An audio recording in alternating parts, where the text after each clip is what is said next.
ngasisu pudona lakchari inspector tayai chamapan ga nipan suba tangka sandok chari batangka gasi haujik thokni ba irang asida masiga mari leinana puthok chaba thoram wari singa sia seng ba thoki ba thodok sing dagi saga chabani matam matam gi thokni ba thodok wa thok sing da yumpham oiduna puthok chaba wari paring amani handaki thodok asida mathang mathang laibak thirba kya marum laikhidabagi wari sing asi relief camp da laktuna tamhanjabagi mong da semjabani ngangom navy gi aseng bo wari tabisi gamai atai kana kana lai sir me di pek thana lai sir leave loy ba nai ge da bana te sir gamai mathang mathang koksin biro makhoi gi mung manung gi wari sing adu ai khoi puna khaminas madu khakta nati makhoi gi kholau sing asi kachin ko ya sin ba thungna ai khoi na khangan gi mathok tari koksin biro phagni sir iche somda lak piyo iche somda oh ada lak li basra mani sir masanu piga maga krino lai sir lapi je somda lengsen biu ha yungo aishu chanu pa ngangom ne bigi magi wari khara haigi haiduna ai lagli bani bung che lapi ise su ise gi thamoi do om do no leriba icha gi mai chaga do khajik tang moi ba su ko na ba tambiu che meyam puno makta adongi chanu pa nebi mato karam na lekidabano ibungo haukiba sugunuda thokiba ahanba tang kungani pan numit aduda sugunuda lekhidaba singi manungda aigi chanu pan ihan hana lekhidaban adubu mahangni ihan hana lekhide haibase ekhoi numit aduda di tasengna khangbu ngamkidi sugunuda pokjabani sugunuda chaujabani irang asidi chanu pa sumna yarongani haibadi ekhoina thajati mak numit adude khoiga paw phawna kidrabasu soidena mafam amada leramgani mak soidena khoiga muk paw phawna mafam amadagi mak soide ngabduna amuk thorakani haiduna ne aikhoina khankiban masimangna mak lekhidre haiba wafam ase lepa pungjau thinkidi nongma nini humni marini asum hojin kibada mafam aduda leiriba miyamnasu aikhoigi damukta kochen chendana loina honagadabasu honadi habanati club ki chinauk sing mayam punamak honabi adubu makhoi gi su mayum mai chakpa mayum mai thadokpa nongmai kapsilakpa lanjenaba asumna awabadi chap manabanina aikhoi kana gi wakat puduna satkan sokhodaba chakhodaba mayam sing adugi marakta mateng pangnana bu honabani aduga haujik phaw irang asi loidribanina mafam aduda hanjanadana leire haibabune ahing tumbanati fattaba thododo amukhana tholokadra haiduna aikhoigi wadi tokpo tokro emhilege yumda makhoina mai thadokpa ngamnibaduni aikhoidi michamni dana aikhoidi nongmagi suraga chaban aigi puroibasu imung asigi leita laira honabada mahaksu singda sing chanba chatpa gari yauraga thabo inkhang do khara phanglabadi haidana singda thabak suba chatpadane singda gari accident tobadagi tata na nanbadagi ne makhongado saru pungkai kaidana leirure madudagi masa se khangson sonjen khidana kuina lepa ngamdi kuina chatpa ngamdi mahangna thabak sudrabanina angang punna aikhoigi leiribase nupa ahum nupi mari angang tare masigi manungda mayum panba makhoi ahum athai di mayum pandre punna maksinga se makhoina piklingedagi mapahasina di soktuna mapangan kandrabanina ngamnanabagi damak sugunu gi kaithel hotel ama phamduna angang singa si chawnana ba makhoibu mahi masing khara khara ta orabusu tamnana ba haidun honarakpani isa singna chawrulaga khara khara mateng pangsinaraktana khara khara mai mit panglak matam amani mahaksu class 11 kadana mak mahi masing thawai yauna taman sana khona ba yamna pamse adubu sembi ba sabi ba ngamti laira ba na khoi mayam se amukta da mi oina ba sem ngamda bani machi an mayum kai pal mayam ba an yum pal madugi makhada machi hemalai sija hospital da security oina thabak torokpa sahi 10 mu khel manasu imungi mateng adum pang ꯏꯆꯥꯁꯤꯡ ꯑꯁꯤꯅ ꯃꯥꯅ ꯉꯝꯕ ꯑꯩꯒꯤ ꯏꯆꯥꯁꯤꯡꯁꯤꯗꯤ ꯑꯩꯅ ꯃꯈꯣꯏꯕꯨ ꯃꯅꯤꯡ ꯊꯨꯡꯍꯟꯗꯕꯒꯤ ꯋꯥꯇꯅꯤ ꯋꯥꯅ ꯍꯧꯔꯛꯄꯅꯤꯅ ꯏꯃꯨꯡ ꯑꯁꯤꯗ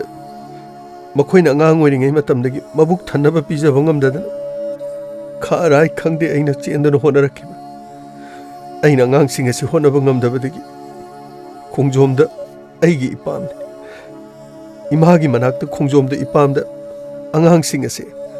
ꯆꯍꯤ ꯈꯔ ꯑꯃꯨꯛ ꯊꯝꯃꯤ ꯑꯃꯒꯤꯗ ꯈꯔ ꯑꯃꯨꯛ ꯊꯝꯃꯤ ꯑꯃꯨꯛ ꯄꯨꯟꯅ ꯍꯦꯛ ꯂꯩꯃꯤꯟꯅꯩ ꯃꯁꯥ ꯃꯁꯥꯒꯤ ꯃꯔꯥꯏꯕꯛ ꯃꯁꯥ ꯃꯁꯥꯅ ꯁꯦꯝꯅꯕ ꯍꯣꯠꯅꯩ ꯏꯃꯨꯡ ꯑꯁꯤ ꯂꯩꯇꯦ ꯍꯥꯏꯕ ꯈꯪꯕꯅꯤꯅ ꯏꯆꯥꯁꯤꯡꯁꯤ ꯅꯣꯡꯃꯇꯁꯨ ꯁꯤꯃ ꯁꯦꯠꯀꯦ ꯁꯤꯃ ꯆꯥꯒꯦ ꯍꯥꯏꯗꯨꯅ ꯀꯔꯤꯁꯨ ꯅꯤꯡꯉꯥꯏ ꯇꯧꯕ ꯂꯩꯇꯦ ꯑꯩꯅꯁꯨ ꯉꯝꯅꯕ ꯃꯈꯣꯏꯕꯨ ꯆꯔꯥꯗꯗꯤ ꯍꯦꯟꯗꯅꯕ ꯍꯥꯏꯗꯅ ꯑꯩꯅ ꯍꯣꯠꯅꯔꯛꯈꯤ ꯏꯆꯥꯁꯤꯡ ꯑꯁꯤ ꯏꯃꯨꯡ ꯑꯁꯤꯒꯤ ꯑꯋꯥꯕ ꯂꯣꯏꯅ ꯈꯪꯏ ꯑꯗꯨꯕꯨ ꯃꯥꯅ ꯏꯇꯣꯟ ꯇꯣꯟꯕꯅꯤꯅ ꯏꯇꯣꯟ ꯇꯣꯟꯕ ꯍꯥꯏꯕꯁꯤꯗꯕꯨ ꯏꯕꯨꯡꯉꯣ ꯃꯌꯥꯝ ꯄꯨꯝꯅꯃꯛꯅꯅꯦ ꯏꯅꯨꯡꯗ ꯍꯦꯛ ꯅꯨꯡꯁꯤꯗꯅ ꯑꯩꯁꯨ ꯏꯇꯣꯟ ꯇꯣꯟꯕꯅꯤꯅ ꯃꯥꯕꯨ ꯌꯥꯝꯅ ꯅꯨꯡꯁꯤ ꯃꯆꯤꯟ ꯃꯅꯥꯎꯁꯤꯡꯁꯤꯅꯅꯦ ꯏꯇꯣꯟ ꯇꯣꯟꯕꯁꯤꯗ ꯃꯈꯣꯏꯅ ꯃꯅꯥꯎ ꯅꯨꯄꯥꯅꯤ ꯀꯥꯏꯅ ꯈꯟꯕ ꯅꯠꯇꯦ ꯃꯈꯣꯏꯒꯤ ꯃꯆꯥ ꯃꯁꯨꯗꯧꯅꯅꯦ ꯃꯈꯣꯏꯅ ꯂꯨꯅ ꯆꯥꯅ ꯇꯧꯈ꯭ꯔꯕ ꯑꯣꯟꯊꯣꯛꯅ ꯅꯨꯡꯁꯤꯅ ꯑꯉꯥꯡ ꯑꯣꯏꯔꯤꯉꯩꯗꯒꯤ ꯅꯥꯒꯜꯂꯦ ꯌꯥꯝꯅ ꯁꯣꯟꯒꯜꯂꯦ ꯀꯔꯤ ꯍꯥꯏꯒꯗꯕꯅꯣ ꯈꯪꯗꯦ ꯈꯖꯤꯛꯇꯪ ꯍꯦꯛ ꯇꯧꯕꯒ ꯃꯥꯗꯤ ꯄꯦꯠ ꯄꯦꯠ ꯌꯥꯝꯅ ꯅꯥꯒꯜꯂꯦ ꯑꯗꯨꯕꯨꯅꯦ ꯃꯍꯥꯛ ꯆꯍꯤ 2-3ꯗꯤ ꯁꯨꯔꯦ खरा पाखंग मचा खरा फगलकपदगी महक मी खरा ओइरे मसासु खरा फुल्ले मदुदगी मागी मपांगन सोनबदो मदुसु लोइना फखरे सीजदा सिक्योरिटी ओइबा मचे रेबिकाना महक का भरा अम लौरे मफम मदुदा थबक तौना तौना करिगुंबा खरदी तौननब इमुंग असिगी खजिक तोरसु मतेंग पांगननब हाइदना नोंग माना मपा नुपाबु मफम अदुदा लाओ हाइदना युमदा पाउ पिरखी हाय हाय नेबी नेबी नंगबु ताब्रो ओ तारे तारे मा तारे करी हाइगिमा हाय नसे रेबिकाना ने आदैदा सीजेदा इनक सुनकपा अदुगने लांगोनी मफम अमदने का अमा भरा लौइ हाय का भरा से मा मथंदा न तमाले मोय खरा लौमिना बोर माले का दु यामना चाउ हाय अदो का दो मथंग मथंग लौमिनरी दुदि पुन्ना लेमिनदबिदा मचेत मचेत खाजनरगने मागी मागी करिनो करिनो तौबा यानी हाय नचेना हारिबा मफम अदुदने दुकान अमा फमगा माना सोमदा सीजेदा थबक कारिङैदा अहांगो मतमदा मफम अदुदने पोचै योन्दना खोतना तौरदी मफमदो लांगोनगी बाजार मसादो पोचैजो दुम सिटले हाय मी मयामने अदैदा लांगनबदा पोचै लैरदी सेंदोंग खरा खरा लैरदी नचेना दोमदा तौरिङैदो मतेंग पांगजननबा नचेना मथक्की फौलोंगाइदो खादना खोतना अमता सेमजि हाय नंगबु कमाय तौबनो ए अदुदी याम फैना अदुदी आइसु चलगेने मफम अदुदा लैबनो फरन इसेगी मतेंग पांगबा अदुगा इसे लाकांदने इसेने दुकान फमलबा अदुगा ngak sangbadadi adum koibasu yarani adudagi di imphal mayonsu pinangna abanina as adunu farini sigi manakta sapana hai hai ngoksinna dana langphang toba yaba nate nachena ne adudagi leiribadu noi khangedana sahi kya sure sahi 10 muk suraban nachi khoina ne masdai khangdana torido urabro as khangi bo gedorgi ma aina khoi ngoksinna ba togudo sunata badu as fare adudi aga ai kainu mite chalo haino hayeng do chalo नचेदो आदा ngai लेरमगने हाइबनि अदुगा तंगाइ फदबा pollen क्या मरमदो लौरगा करिनो कनो same साजना दुकान दो फमनबा करिनो अमत तौजेमी होय होय होय सदोरदी ice नुगाइरे फरे दुदी इमा दुदी आई हयंगना चलगे अदो इसेदु पाउदो आइना मो हाइगिद्रो यारानी यारानी होरेने आई हाइरगे को अदुगा आइना हाइबदोनी थवाइ याउन होनगदबनी को होय बेमा आई सोइदने चलगे यानो फरे दुदी सुमना मसीगी मनाक्ते चटकी अदुगा मफम अदुदा दुकान अमा हांगनबा होनबदु माइ पाकना मफम अदुदा खरा खरा फमदना हौरे अदुबु हंदकी मेगी तांग होंगी थौदोगसे मसी थोक्सिलक्की करिगुमा हंदकी मेगी तांग होमसे थोक्लमद्रबा अदु होरबदि आइगी चानुपासु हौजिक हिंदुना लेरमखिगन अदुबु चुरचानपुरदा हौरक्खिबा इरांग अदुदगी तांग 29 मसीगी मांगोइनना सुगुनुदा करिनो करिनो पीस कमिटी सेमदना मफम अदुदा खुंदामिनरिबा कुकी चिननाव लेरिबा मयामदुगने करिगुंबा अमत खुद थानदबा हाइदना यानकी मदुदा मखोइरोंगिसु ꯑꯈꯪ ꯑꯍꯩ ꯃꯌꯥꯝ ꯌꯥꯎꯗꯅ ꯑꯩꯈꯣꯏ ꯁꯣꯝꯒꯤꯁꯨ ꯃꯩꯇꯩꯒꯤ ꯑꯈꯪ ꯑꯍꯩ ꯃꯌꯥꯝ ꯑꯃ ꯌꯥꯎꯔꯒ ꯇꯣꯉꯥꯟ ꯇꯣꯉꯥꯟꯕ ꯀꯥꯡꯂꯨꯞ ꯃꯌꯥꯝꯅ ꯐꯨꯟꯗꯥꯔꯤꯕ ꯃꯐꯝ ꯑꯗꯨꯗ ꯑꯁꯣꯏ ꯑꯉꯥꯝ ꯊꯣꯛꯇꯅꯕ ꯍꯥꯏꯗꯅ ꯌꯥꯝꯅ ꯀꯟꯅ ꯍꯣꯠꯅꯈꯤ ꯑꯗꯨꯕꯨ ꯑꯁꯨꯝꯅ ꯏꯔꯥꯡ ꯑꯁꯤ ꯁꯨꯒꯨꯅꯨꯗ ꯊꯣꯛꯂꯛꯀꯗꯧꯔꯦ ꯍꯥꯏꯕꯗꯤ ꯑꯩꯈꯣꯏꯃꯛꯇꯤ ꯊꯥꯖꯈꯤꯗꯦ ꯃꯇꯝ ꯑꯗꯨꯗ ꯑꯩꯒꯤ ꯏꯆꯥꯗꯅ ꯌꯥꯏꯃ ꯅꯨꯄꯥꯗꯅ ꯑꯍꯟ ꯃꯍꯥꯛꯇꯤ ꯄꯥꯁꯣꯏꯗ ꯌꯨꯝ ꯀꯩ ꯁꯥꯗꯅ ꯃꯧ ꯑꯃꯒ ꯏꯁꯨ ꯑꯍꯨꯝꯒ ꯂꯩꯔꯦ ꯊꯕꯛ ꯏꯪꯈꯥꯡꯅꯒ ꯆꯤꯟꯕꯅꯦ ꯍꯣꯇꯦꯜ ꯐꯝꯕꯒꯤ ꯉꯥꯏꯍꯥꯛꯇ ꯊꯥꯗꯣꯛꯄ ꯌꯥꯗꯕꯅꯤ ꯏꯔꯥꯡ ꯑꯗꯨꯅ ꯁꯨꯒꯨꯅꯨꯗ ꯀꯩꯊꯦꯜ ꯀꯥꯕꯒꯤ ꯆꯥꯡ ꯍꯟꯊꯈꯤ ꯄꯣꯠ ꯁꯤꯠꯄ ꯑꯗꯨꯛꯀꯤ ꯃꯇꯤꯛ ꯋꯥꯠꯈꯤ ꯃꯗꯨꯗ ꯏꯆꯥꯁꯤꯡꯅ ꯏꯔꯥꯡ ꯑꯁꯤ ꯊꯣꯛꯂꯤꯉꯩꯗ ꯏꯆꯥꯅꯨꯄꯥ ꯅꯅꯥꯎꯒꯤ ꯃꯅꯥꯛꯇ ꯑꯩꯈꯣꯏꯁꯨ ꯀꯣꯏꯔꯨꯔꯁꯤ ꯍꯥꯏꯗꯅ ꯑꯩ ꯃꯐꯝ ꯑꯗꯨꯗ ꯏꯆꯥꯁꯤꯡꯒ ꯇꯧꯔꯒ ꯑꯩ ꯆꯠꯈꯤ ꯃꯇꯝ ꯑꯗꯨꯗ ꯏꯆꯥꯅꯨꯄꯥ ꯅꯦꯕꯤꯅ ꯃꯍꯥꯛꯀꯤ ꯃꯆꯦ ꯔꯦꯕꯤꯀꯥꯒ ꯂꯥꯡꯒꯣꯜꯗ ꯑꯗꯨꯃꯛ ꯂꯩ ꯑꯗꯨꯒ ꯌꯨꯝꯗꯅ ꯑꯩꯒꯤ ꯏꯆꯥꯅꯨꯄꯤ ꯔꯥꯁꯤ ꯑꯗꯨꯒ ꯃꯉꯥꯟꯒꯤ ꯂꯣꯏꯅꯕꯤ ꯏꯃꯧꯅꯨꯄꯤ ꯑꯗꯨꯒ ꯑꯩꯒꯤ ꯄꯨꯔꯣꯏꯕꯒ ꯁꯨꯒꯨꯅꯨꯗ ꯂꯩꯍꯧꯏ ꯑꯁꯨꯝꯅ ꯈꯪꯍꯧꯗꯅ ꯑꯍꯤꯡ ꯑꯗꯨꯗ ꯅꯣꯡꯃꯩ ꯀꯥꯞꯁꯤꯜꯂꯛꯂꯦ ꯏꯔꯥꯡ ꯊꯣꯛꯂꯛꯂꯦ ꯍꯥꯏꯕꯒꯤ ꯄꯥꯎ ꯑꯩꯈꯣꯏ ꯇꯥꯈꯤ ꯃꯇꯝ ꯑꯗꯨꯗꯗꯤ ꯑꯩꯈꯣꯏꯗꯤ ꯌꯨꯝꯗ ꯂꯩꯕ ꯅꯠꯇꯦ ꯏꯆꯥꯅꯨꯄꯥꯒꯤ ꯃꯅꯥꯛꯇ ꯄꯥꯁꯣꯏꯗ ꯂꯩꯔꯤ ꯑꯗꯨꯕꯨ ꯄꯥꯎ ꯑꯁꯤ ꯇꯥꯕꯗ ꯌꯨꯝꯗ ꯀꯔꯤ ꯊꯣꯛꯂꯝꯒꯗꯒꯦ ꯀꯔꯤ ꯇꯧꯔꯝꯒꯅꯤ ꯈꯜꯂꯨꯕꯗ ꯑꯩꯈꯣꯏ ꯂꯩꯐꯝ ꯆꯥꯐꯝ ꯈꯪꯈꯤ ꯃꯗꯨꯗꯒꯤ ꯁꯤꯖꯗ ꯂꯩꯔꯤꯕ ꯏꯆꯥꯅꯨꯄꯤ ꯔꯦꯕꯤꯀꯥꯒ ꯄꯥꯎ ꯐꯥꯎꯅꯈꯤ ꯃꯗꯨꯗꯒꯤ ꯏꯆꯥꯅꯨꯄꯥ ꯅꯦꯕꯤꯒꯁꯨ ꯄꯥꯎ ꯐꯥꯎꯅꯈꯤ ꯑꯣꯏꯔꯤꯕ ꯐꯤꯕꯝ ꯑꯗꯨꯗ ꯁꯨꯒꯨꯅꯨꯗ ꯁꯥꯡꯊꯅ ꯂꯩꯍꯧꯔꯤꯕꯁꯤꯡ ꯑꯗꯨꯁꯨ ꯄꯥꯁꯣꯏꯗꯅꯤ ꯈꯪꯗꯦ ꯑꯗꯨꯒ ꯏꯆꯥꯅꯨꯄꯤ ꯔꯦꯕꯤꯀꯥꯒꯤ ꯃꯅꯥꯛꯇꯅꯤ ꯈꯪꯗꯦ ꯃꯈꯣꯏ ꯂꯥꯛꯅꯅꯕꯒꯤꯗꯃꯛꯇ ꯑꯩꯈꯣꯏ ꯄꯥꯎ ꯃꯊꯪ ꯂꯧꯅꯈꯤ ꯃꯊꯪꯒꯤ ꯅꯨꯃꯤꯠ ꯇꯥꯡ 29 ꯅꯨꯃꯤꯠ ꯑꯁꯤꯗ ꯁꯨꯒꯨꯅꯨꯗ ꯃꯤꯌꯥꯝ ꯃꯁꯤꯡ ꯈꯪꯗꯅ ꯍꯥꯏꯊꯅꯔꯒ ꯂꯥꯟ ꯄꯥꯡꯂꯤꯕꯅꯤ ꯍꯥꯏ ꯑꯗꯨꯒ ꯈꯨꯟ ꯉꯥꯛꯄꯒꯤꯅꯤ ꯍꯥꯏ ꯃꯁꯤꯡ ꯈꯪꯗꯅ ꯃꯤꯑꯣꯏ ꯀꯌꯥꯃꯔꯣꯝ ꯍꯥꯏꯊꯈꯤ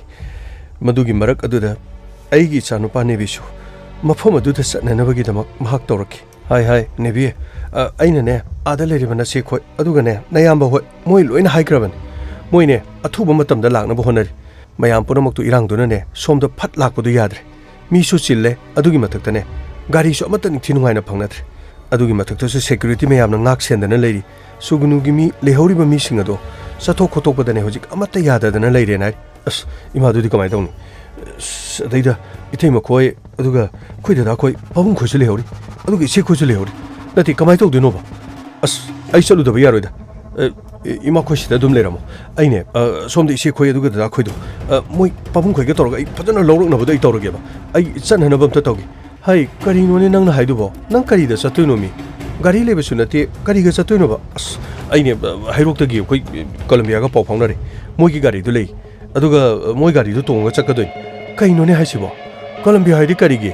ꯑꯁ ꯏꯃꯥ ꯈꯣꯏꯅ ꯈꯪꯗꯕꯅꯅꯤ ꯅꯍꯥ ꯃꯌꯥꯝ ꯍꯥꯏꯗꯗꯅ ꯍꯧꯖꯤꯛ ꯁꯨꯒꯨꯅꯨꯗ ꯈꯨꯟ ꯉꯥꯛꯄꯒꯤꯅꯦꯅ ꯃꯌꯥꯝꯁꯨ ꯂꯣꯏ ꯍꯥꯏꯗꯅꯈ꯭ꯔꯕꯅꯤ ꯊꯥꯡꯒ ꯇꯦꯟꯒ ꯄꯥꯏꯅꯔꯒꯅꯦ ꯑꯁ ꯀꯩꯅꯣ ꯏꯃꯥ ꯑꯩꯈꯣꯏꯒꯤ ꯂꯩꯔꯤꯕ ꯃꯩꯇꯩꯒꯤ ꯈꯨꯟ ꯑꯁꯤꯗ ꯃꯈꯣꯏꯅ ꯂꯥꯟꯗꯥꯁꯜꯂꯒꯕꯨ ꯑꯩꯈꯣꯏ ꯃꯤ ꯀꯃꯥꯏꯅ ꯇꯨꯃꯤꯟ ꯂꯩꯗꯣꯏꯅꯣ ꯃꯤ ꯍꯥꯏ ꯅꯪ ꯌꯥꯝꯅ ꯅꯧꯔꯤꯀꯣ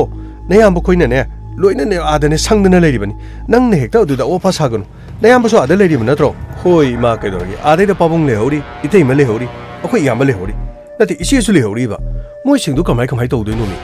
ꯅꯠꯇꯦ ꯑꯥꯗ ꯑꯗꯨꯝ ꯄꯥꯎ ꯐꯥꯎꯅꯔꯒꯦ ꯑꯩ ꯁꯤꯗꯒꯤ ꯊꯣꯛꯈꯤꯕꯒ ꯄꯥꯎꯗꯣ ꯂꯧꯅꯔꯒꯦꯕ ꯈꯪꯗꯦꯁꯦ ꯑꯩꯈꯣꯏ ꯀꯣꯂꯝꯕꯤꯌꯥ ꯍꯣꯏ ꯃꯣꯏ ꯒꯥꯔꯤꯗ ꯁꯤꯗ ꯂꯥꯛꯑꯅꯤ ꯒꯥꯔꯤ ꯃꯆꯥꯗ ꯑꯗꯨꯒ ꯑꯩꯈꯣꯏ ꯆꯠꯂꯗꯧꯅꯤ ꯍꯥꯏ ꯅꯦꯕꯤꯌꯦ ꯃꯤꯅꯅꯦ ꯑꯥꯗꯅꯦ ꯅꯣꯡꯃꯩꯅꯤ ꯄꯥꯏꯔꯤꯗꯣ ꯑꯩꯈꯣꯏ ꯁꯤꯗꯅꯦ ꯊꯥꯡ ꯇꯦꯟ ꯈꯔ ꯄꯥꯏꯔꯒ ꯆꯠꯄꯅ ꯌꯥꯗꯧꯕ ꯅꯠꯇꯦ ꯇꯧꯔꯛꯏꯕ ꯊꯕꯛꯇꯣ ꯑꯔꯥꯏꯕ ꯅꯠꯇꯦꯕ ꯍꯥꯟꯅꯗꯒꯤꯅꯦ ꯄ꯭ꯂꯥꯟ ꯑꯃ ꯇꯧꯔꯒ ꯃꯤꯅ ꯇꯧꯔꯛꯏꯕ ꯊꯕꯛꯅꯤ ꯑꯩꯅ ꯍꯥꯏꯔꯤꯕꯁꯤꯅꯤ ꯏꯃꯥꯅ ꯍꯥꯏꯔꯤꯁꯤꯅꯤꯀꯣ ꯑꯁ ꯏꯃꯥ ꯑꯩ ꯇꯦꯛꯇ ꯀꯥꯏꯗꯅ ꯍꯟꯖꯔꯛꯀꯦꯁꯦ ꯑꯩ ꯂꯥꯟ ꯁꯣꯛꯅꯕ ꯆꯠꯄ ꯅꯠꯇ꯭ꯔꯁꯨ ꯗꯗꯥꯒ ꯏꯆꯦꯒ ꯄꯥꯕꯨꯡꯒ ꯏꯇꯩꯃꯒ ꯃꯈꯣꯏꯗꯤ ꯑꯩ ꯂꯧꯔꯨꯕꯗꯤ ꯌꯥꯏꯗꯅ ꯏꯃꯥ ꯑꯩ ꯃꯥꯏ ꯄꯥꯛꯆꯔꯛꯀꯦ ꯑꯩ ꯃꯥꯏ ꯄꯥꯛꯆꯔꯛꯀꯦꯕ ꯁꯣꯏꯗ ꯉꯥꯝꯗꯕ ꯑꯣꯏꯌꯣ ꯑꯗꯨꯒꯅꯦ ꯏꯃꯥꯅ ꯍꯥꯏꯒꯗꯕꯗꯤ ꯐꯠ ꯌꯧꯔꯒꯅꯦ ꯅꯄꯥꯕꯨꯡ ꯈꯣꯏ ꯑꯗꯨꯒꯅꯦ ꯅꯇꯩꯃ ꯈꯣꯏ ꯅꯌꯥꯝꯕ ꯈꯣꯏ ꯇꯧꯔꯒꯅꯦ ꯅꯪ ꯐꯠꯅ ꯂꯥꯛꯎꯀꯣ ꯍꯣꯏꯗ ꯏꯃꯥ ꯀꯔꯤꯝꯇ ꯈꯜꯂꯨꯅꯨꯁꯦ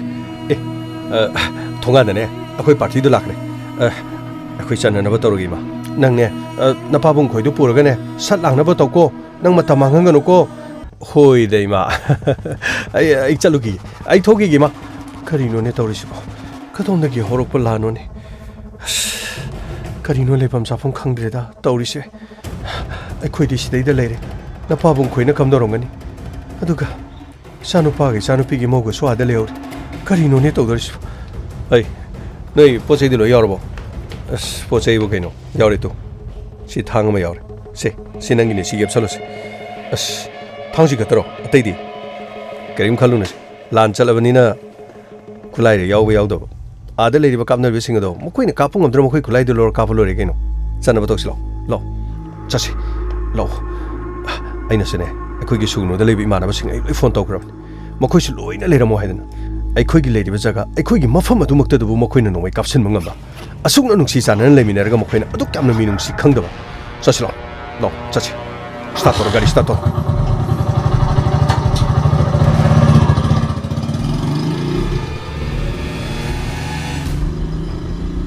असुमने चानुपाना महाना सत्खिबा नुमित अदुदगी अमुक खना ओखिद्रे अमुक खना लाखिद्रे महाक अमुक खलखिगनी महाक लाखिगनी हाइदुने खोइना ngaiki अदुबु अखोई नंगाइजबा तो मंगाइ नुक्थिल पुंग अहुमुक ताबा मतमदा मागा पाउ फाउनखि मतम अदुदा महाक सुगुनु योगदौरे अदुगा सुगुनुदा मयामबगा मतैमगा अदुगा मपाबुंगा मखोई पुरगा लाके हाइबा वाफम कॉल तौदुना मो हाइरम मसिगी मतुंगदगी आदे लेरिबा इचानुपा अमदि इचानुपी मखोइगा पाउ फाउनरगा सुगुनुगी मोहंग मतौसिंगदो कमदौरे हाइदुना मखोइगा वारी सानखि मतम अदुदा इचानुपीना मखोइसु मफम अदुदगी थोरकनबा तौरे अदुबु अखोइ मफम अदुदा इचानुपा अतोमदि युम ngak सेंदुना लेहौरगे अदुगा मखोइ खरा अमना दिआइदा तौरगा इम्फाल माइकेरोमदा मखोइ लाकननबगीदमक सेम सादुना लेरे हाइबा पाउ हाइरखि मखादी इचानुपीदगी अमुक ताबिरसि हाइबियो इचलगी मिंग सर अइगी मिंग राशि कौवे अइगी इपानुपा नेभी यामना नुक्सी अखोई इचिन इनाव अखोई पुन्ना तरेनी अखोई लाइरबा इमुंग अमदा पोक्लबसु इमाना ngasa हाइजखिबदु अखोइदा अरु अहेनबा अखोइ सीमा तौदबा यादे इमा इपादे अखोइ पुन्ना अमता निंगाइ तौरक्ति अखोइ इसाना अदुम इमुंगी लेते खंगमनिना इमा पाबुंगी मतेंग पांगे खन्ना अखोइ अदुम मिंगजे अइगी पानुपा अरोइबो ओइना अखोइ उन्नहुद्रे महांगना इचेगी मनाक्ता सीजदा थबुक मतेंग पांगनी हाइदुना लेखिबा इमा खोइना अखोइ दादा नानाउगी मागी पासोइदा लेबे युमदा इरांग असिदा पोचै सेत्तबगा मखोइ पुन्ना कोइबा चटखिबा टाइमिंग युमदना अइ अमदि इपानुपा मंगाल अदुगा मागी लोइनबी अमदि पाबुंगा अखोइ लेहौबने नुमित अदुदा इरांग अदु थोक्चलकपदगी अखोइ मफम अदुदा इम्फालोमदा चटननबगीदमक्ता यामना कन्ना खन्नखि इमानसु अखोइ हाइगलनबा हाइखि मरक अदुदा अखोइ पाउमा इफाउ फाउनाउद्रे हाइबदि अखोइ लाकदौरे नत्रगा नेभी हाइदरक्लनु मसी हाइबना सिंग असोमदना इमादना नेभीना अखोइ लौरुगनि हाइदुना हाइरमगा माना मुक अखोइगी हाइरोक्ता लैबा इंदोमसागी मसागा मखोइ पुन्ना सुगुनुरोमदा हाइथग्रे अखोइना मुक चटपा यानी यारोइ तौबदगी दिआइ अमदा इपानुपागी नुपी अखोइगी मौगा अदुगा अंगांगसिंग पाबुंगा मखोइना दिआइ अमदा पाबुंगना दिआइ अमदा यालगा तोंगा चटपदो पाबुंगी मखोंग यादबदुगा अइसु यामना नुंगाइति अइने एक्टिवा अमा तौरगा कक्सिंग खुनो फावबदी गारीदुगी मनिंग इनखि पाबुंगी मखोंग यादबदुगा गारीदे यालगा लेपदो नुंगाइतबदगी गारी खामगा अइने एगी एक्टिवादा पाबुंगा पुरगा लाखि मदुदगी वाबगाइगी रिलीफ कैम्प अमदा अखोइ अहानबदा मफम अदुदा यामलबा मियाम अदुगा थुंगदुना लेखि मफम अदुदा मिंग फावबा इसनबा नंगबा नथि माना माना थोकपा सुगुनुदा लेफम चाफम खंगदबदगी करम करम मफमदा लेगदगे हाइदुना तोंगा तोंगानबा रिलीफ कैम्प सिंगदा लांजेनदुना लेबा मतम अदुदा सुगुनुदा लेहौरबि युम संगने हाइबा इनाउनुपा अदुसु महाक्सु सुगुनुगी मियाम पुनमना गारी अमा पिरगा मियाम पुनमक्सिंग अदु तोंगा तोंगानबा रिलीफ कैम्पदा कक्सिंग फावबुदंग ओरबसु थिनबियो हाइदुना मंगोंदा हाइबदगी गारी अमा थौरगा महाक लाखि मदुदा महाकना गारी थौरगा लाकपदा लंबीदा अखोइगी नेभीगा मागा थिंगनखि हाइदुना अइगी इनाउनुपा मंगाल नेभीगिना मथक माना इंगोंदा मुक कॉल तौरखि करिनो तौरसि कॉल ला इमालेन कनानो हेलो मंगा कईदौरगे इचे अखोइ नेभीदो गारी थौरगा मासे हाइदगी ꯑꯩꯈꯣꯏꯅ ꯁꯣꯝꯗꯨꯅ ꯍꯥꯏꯒꯠꯂꯀꯥꯟꯗ ꯃꯥꯅ ꯑꯃꯨꯛ ꯍꯥꯏꯗꯔꯤꯗꯨꯅ ꯀꯔꯤꯒꯤꯅꯣ ꯍꯩꯃꯥ ꯀꯔꯤꯒꯤꯅꯣ ꯑꯗꯨꯗꯤ ꯅꯪ ꯍꯪ ꯌꯥꯗ꯭ꯔꯣ ꯑꯁ ꯑꯩꯈꯣꯏꯗ ꯀꯩꯗꯤ ꯀꯣꯜꯒꯁꯨ ꯑꯃꯠꯇ ꯇꯧꯔꯛꯇꯦ ꯑꯗꯨꯒ ꯃꯥꯗꯤ ꯍꯥꯏꯗꯔꯛꯀꯅꯤ ꯍꯥꯏꯕꯁꯨ ꯑꯩꯈꯣꯏꯗ ꯍꯥꯏꯗꯦ ꯑꯁ ꯑꯥꯗꯩꯗꯤ ꯏꯃꯥꯒ ꯄꯥꯎ ꯐꯥꯎꯅꯔꯕꯅꯤꯅꯦ ꯏꯃꯥꯒ ꯄꯥꯎ ꯐꯥꯎꯅꯕꯗ ꯑꯩꯈꯣꯏ ꯂꯧꯕ ꯆꯠꯀꯅꯤꯅ ꯍꯥꯏꯔꯝꯃꯤ ꯀꯩꯅꯣꯕ ꯃꯥꯅ ꯇꯧꯏꯗꯨꯕꯨ ꯒꯥꯔꯤ ꯃꯆꯥꯗꯅꯤ ꯃꯣꯏ ꯑꯅꯤ ꯑꯍꯨꯝ ꯑꯗꯨꯒ ꯄꯔꯦꯡ ꯆꯠꯈꯤ ꯑꯁ ꯑꯗꯨꯗꯤ ꯁꯨꯒꯨꯅꯨꯗ ꯂꯩꯍꯧꯔꯤꯕ ꯑꯇꯣꯞꯄ ꯈꯨꯟꯗꯒꯤ ꯂꯥꯟ ꯄꯥꯡꯕꯅꯦꯅ ꯂꯥꯛꯏꯕ ꯅꯍꯥꯁꯤꯡꯗꯨꯒꯤ ꯃꯗꯨꯒꯤ ꯃꯇꯨꯡ ꯏꯜꯂꯒ ꯏꯆꯦ ꯁꯣꯏꯗ꯭ꯔꯦ ꯃꯗꯨꯅꯤ ꯑꯩꯈꯣꯏꯅ ꯃꯁꯤꯗꯩꯗ ꯑꯩ ꯐꯥꯎꯕꯗ ꯂꯩꯍꯧꯒꯦ ꯇꯧꯕꯗ ꯌꯥꯗꯕꯗꯒꯤꯅꯦ ꯑꯩ ꯃꯌꯥꯝꯁꯦ ꯁꯤꯗꯩꯗ ꯀꯛꯆꯤꯡ ꯐꯥꯎꯕꯗ ꯑꯣꯏꯔꯁꯨ ꯊꯤꯜꯂꯣꯅ ꯂꯥꯛꯏ ꯑꯗꯨꯒ ꯃꯥꯅ ꯑꯃꯨꯛ ꯍꯥꯏꯗꯈ꯭ꯔꯤꯁꯤꯕꯨ ꯐꯔꯦ ꯑꯩꯅꯦ ꯀꯣꯜ ꯇꯧꯔꯒꯦ ꯑꯗꯨꯒ ꯃꯥ ꯌꯥꯝ ꯊꯨꯅ ꯍꯥꯏꯒꯠꯂꯛꯅꯕꯗꯣ ꯑꯩ ꯇꯧꯔꯒꯦ ꯅꯪ ꯃꯤ ꯊꯤꯟꯒꯗꯣꯏꯗꯣ ꯀꯗꯥꯏ ꯐꯥꯎꯕꯅ ꯊꯤꯜꯂꯨꯗꯣꯏꯗꯣ ꯀꯛꯆꯤꯡ ꯐꯥꯎꯕꯅꯤ ꯍꯥꯏꯕꯤꯔꯣ ꯃꯥꯅꯦ ꯀꯛꯆꯤꯡ ꯐꯥꯎꯕꯅꯤ ꯑꯗꯨꯗꯤ ꯐꯔꯦ ꯅꯪꯁꯨꯅꯦ ꯁꯣꯝ ꯅꯥꯀꯟꯗ ꯑꯗꯨꯝ ꯑꯩꯈꯣꯏꯒ ꯍꯥꯏꯒꯠꯂꯁꯤ ꯑꯗꯨꯒ ꯑꯩ ꯋꯥ ꯍꯥꯏꯒꯦ ꯍꯧꯖꯤꯛ ꯑꯩꯈꯣꯏꯁꯨ ꯋꯥꯕꯒꯥꯏꯒꯤ ꯔꯤꯂꯤꯐ ꯀꯦꯝꯞꯁꯦ ꯁꯤꯗꯩꯗ ꯂꯩꯔꯤ ꯍꯥꯌꯔ ꯁꯦꯀꯦꯟꯗꯔꯤꯒꯤ ꯁꯤꯗꯩꯗ ꯑꯗꯨꯒꯅꯦ ꯑꯩ ꯋꯥ ꯍꯥꯏꯒꯦ ꯃꯥꯗꯣ ꯑꯩꯒ ꯋꯥꯔꯤ ꯁꯥꯟꯅꯔꯒꯅꯦ ꯅꯝꯗꯅ ꯀꯧꯈꯠꯅꯅꯕꯗꯣ ꯑꯩ ꯇꯧꯔꯒꯦ ꯐꯔꯦ ꯏꯆꯦ ꯑꯗꯨꯗꯤ ꯏꯆꯦꯅ ꯈꯔ ꯑꯗꯨꯃꯥꯏꯅ ꯄꯥꯎꯗꯣ ꯐꯥꯎꯕꯤꯔꯣ ꯑꯗꯨꯒ ꯑꯩꯉꯣꯟꯗ ꯑꯃꯨꯛ ꯍꯣꯔꯦꯟ ꯏꯆꯦ ꯄꯥꯎꯗꯣ ꯑꯃꯨꯛ ꯄꯤꯕꯤꯔꯣꯀꯣ ꯑꯣ ꯐꯔꯦ ꯑꯩ ꯍꯥꯏꯔꯛꯑꯒꯦꯀꯣ ꯑꯗꯨꯗꯤ ꯀꯗꯥꯏ ꯆꯠꯈ꯭ꯔꯦ ꯅꯝꯕꯔꯗꯨꯅ ꯑꯣ ꯁꯤꯗ ꯂꯩꯔꯦ ꯑꯩꯈꯣꯏꯅ ꯂꯣꯏꯅ ꯍꯥꯏꯒꯠꯇꯅ ꯂꯩꯔꯦ ꯑꯗꯨꯒ ꯃꯥꯅ ꯀꯔꯤꯅꯣꯕ ꯃꯥꯅ ꯇꯧꯔꯤꯁꯦ ꯑꯣ ꯆꯠꯂꯦ ꯑꯁ ꯅꯦꯠꯋꯥꯛꯁꯤꯁꯨ ꯉꯁꯤꯗꯤ ꯋꯥꯔꯤ ꯁꯥꯟꯅꯕꯁꯨ ꯅꯨꯡꯉꯥꯏꯇꯕꯅ ꯍꯜꯂꯣ ꯅꯦꯕꯤ ꯏꯆꯦ ꯀꯩꯗꯧꯔꯒꯦ ꯍꯩ ꯀꯩꯗꯧꯔꯒꯦꯅ ꯑꯩꯈꯣꯏ ꯂꯣꯏꯅ ꯍꯥꯏꯒꯠꯂꯦ ꯑꯗꯨ ꯀꯩꯅꯣ ꯅꯪ ꯇꯧꯏꯗꯨꯕꯣ ꯑꯩꯈꯣꯏꯁꯨ ꯃꯐꯝ ꯑꯁꯤꯗꯅꯦ ꯑꯩ ꯏꯆꯦ ꯍꯣꯏ ꯀꯔꯤꯒꯤ ꯂꯧꯒꯦꯅ ꯂꯥꯛꯄꯅꯤ ꯑꯩꯈꯣꯏ ꯀꯣꯂꯝꯕꯤꯌꯥ ꯑꯩꯈꯣꯏ ꯃꯌꯥꯝꯅꯤꯗ ꯑꯩꯈꯣꯏ ꯂꯥꯛꯗꯧꯅꯤ ꯉꯥꯏꯍꯥꯛꯇꯪ ꯁꯤꯗ ꯃꯌꯥꯝ ꯏꯔꯥꯡ ꯌꯦꯡꯉ ꯂꯩꯔꯤ ꯍꯩ ꯏꯔꯥꯡ ꯌꯦꯡꯉ ꯂꯩꯕ ꯌꯥꯔꯣꯏ ꯑꯩꯈꯣꯏꯅꯦ ꯋꯥꯕꯒꯥꯏꯒꯤ ꯃꯐꯝꯁꯤꯗ ꯂꯩꯔꯕꯅꯤ ꯌꯥꯝ ꯊꯨꯅ ꯑꯃꯇ ꯍꯥꯏꯒꯠꯂꯣ ꯍꯣꯏ ꯏꯆꯦ ꯑꯩꯈꯣꯏ ꯂꯥꯛꯑꯒꯦ ꯀꯩꯗꯧꯔꯒꯦ ꯌꯥꯝ ꯀꯨꯏꯔꯣꯏꯁꯤ ꯅꯪꯅ ꯑꯩꯈꯣꯏꯗꯁꯨ ꯀꯔꯤꯝꯇ ꯍꯥꯏꯗꯦ ꯅꯪ ꯂꯥꯛꯇ꯭ꯔꯁꯨ ꯌꯥꯔꯕꯁꯤꯕꯨ ꯅꯪꯅ ꯒꯥꯔꯤ ꯃꯆꯥꯗ ꯑꯩꯈꯣꯏ ꯀꯩꯗꯧꯕꯩ ꯂꯧꯕ ꯂꯥꯛꯏꯅꯣꯕ